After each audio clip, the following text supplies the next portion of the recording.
So we're continuing on in the Gospel of Mark, but this time of year, they kind of pair kind of the heart of the Gospel of Mark with Proverbs. And so I'm just going to read a tiny bit of Proverbs. So in your mind, there's like a category of like scripture, right? There's a lot of the scripture salvation history, which is like God did this with, Moses and the people, and then God did this. And then there's like Revelation where God shows up in a burning bush. But there's also this small part of scripture that's called wisdom.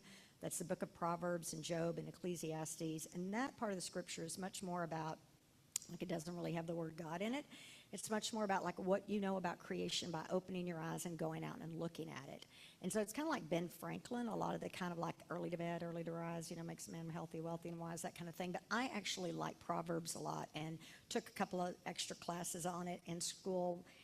So like here's just a little snippet, and we're going to do another proverb next week. That's one of my favorites. But like Proverbs 6, go to the ant, you lazy bones, like a little ant, consider its ways and be wise. Without having any chief or officer or ruler, it prepares its food in summer and gathers its sustenance in harvest. So again, it's like what you can learn about the way the world works by looking at it, or then kind of, they go on and on. They're all kind of funny, like a dog that returns to its vomit is a fool who reverts to his folly. Remember that, okay? But like somebody who takes a passing dog by the ears is one who meddles in the quarrel of another. Like a maniac who shoots deadly firebrands and arrows, so is one who deceives a neighbor and says, I am only joking. For lack of wood, the fire goes out, and where there is no whisperer, quarreling ceases.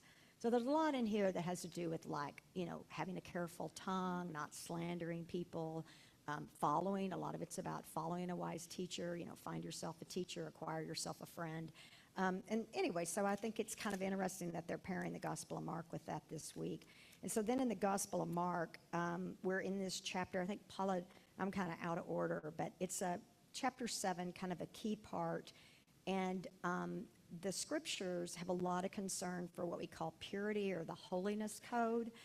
People in the ancient Near East were concerned with eating the right thing, not this animal with that hoof, or this bird with that kind of fish, or this blah, blah, blah. And then they also had a lot of issues about sex too, and making sure that the right organ went into the right opening at the right time, right? Anything that violated those boundaries made people anxious, because it probably, like anything like leprosy, where the skin was not real clear, where there was a lesion, or when a woman's menstruating, anything where the boundaries of the body really made people anxious, evidently in the early times. And I think part of it was because the boundary of the community was really what they were concerned about. And I've brought this up before, that politicians who were always really anti-gay and anti-HIV were also really all about having a real tight border, right? So it's like an issue. There's all these kind of things that go along with that. But anyhow, here we are in chapter 7. Now when the Pharisees and some of the scribes who had come from Jerusalem gathered around Jesus, they noticed that some of the disciples were eating with defiled hands, that is, without washing them.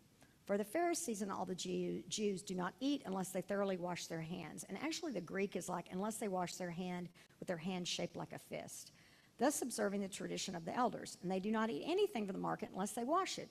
And there are also many other traditions that they observe, the washing of cups and pots and bronze kettles. So the Pharisees and the scribes asked him, why do your disciples not live according to the traditions of the elders, but eat with defiled hands? And they go on. Then Jesus said to them, you have a fine way of rejecting the commandment of God. No. Then Jesus called the crowd again and said to them, listen to me, all of you, and understand. There is nothing outside a person that by going in can defile, but the things that come out are what defile. When Jesus had left the crowd and entered the house, his disciples asked him about the parable. Jesus said to them, then do you also fail to understand? Do you not see that whatever goes into a person from the outside cannot defile, since it enters not the heart but the stomach and goes out into the sewer? Thus Jesus declared all foods clean. And then Jesus said, it is what comes out of a person that defiles, for it is from within, from the human heart, that evil intentions come: fornication, theft, murder, adultery, avarice, wickedness, deceit, licentiousness, evil, slander, envy, pride, folly. All these evil things come from within, and they defile a person.